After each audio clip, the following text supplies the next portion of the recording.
Hi, Meg here. So the first few videos where we were talking about the presentation planning questions, I didn't really have to look back at the book very much. But then the next section is about ingredients in presentations. So I had to actually, I don't want to be cheesy and go, here's my book, but I looked at the next step and it says select an appropriate presentation recipe, and there are some ingredients that I notice when people are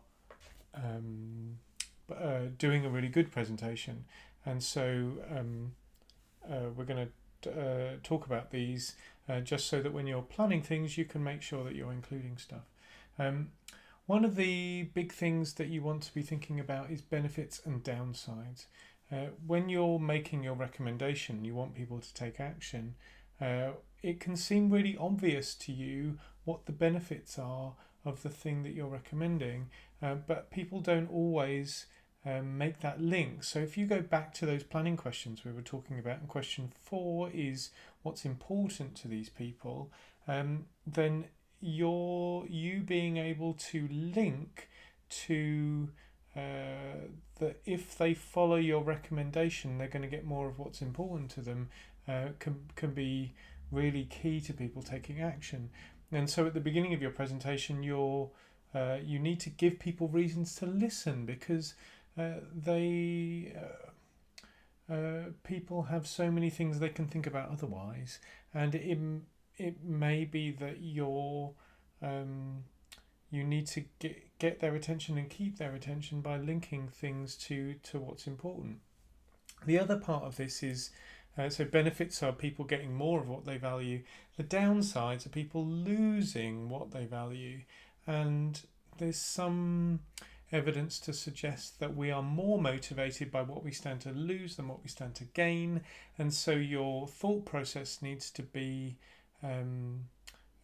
by following this recommendation by following my recommendation you're going to get this, and by not following it you're going to lose this, or you're going to get these downsides. So the way that might work is if the thing you're recommending doesn't give a lot of benefits to people, but it's something you really want them to do, you have to make the pain of changing less than the pain of staying the same. Because even if we hate the status quo, we love the status quo because it's what we're familiar with. And so that's where warning stories can come in, because you're able to go, if you don't do this, then this is what happens. For example, here's someone similar to you who didn't do this, and these are the consequences. Now, you don't want to embellish or elaborate too much, but it is important that you provide those, particularly if you really believe in the recommendation you're making. It's important that you make it clear why they should be following your recommendation. On a more granular level, you're also thinking about as you're introducing each new section, then you need to help people to understand why they need to listen to this bit. Why is this bit important? Because if you engage with this bit, by following this through you're going to get this, and by not doing it you're going to lose this. And I know that sounds a little bit mechanical, but it's something that I see presenters miss out a lot, and benefits and downsides are one of the major things that motivate us to take action. Another ingredient that this is really broad, but is really important, is evidence. And evidence can take the form of should have kept this open. There was a really nice list. Evidence can take the statistics, facts, scenarios, appeals to other authority, or demonstration. And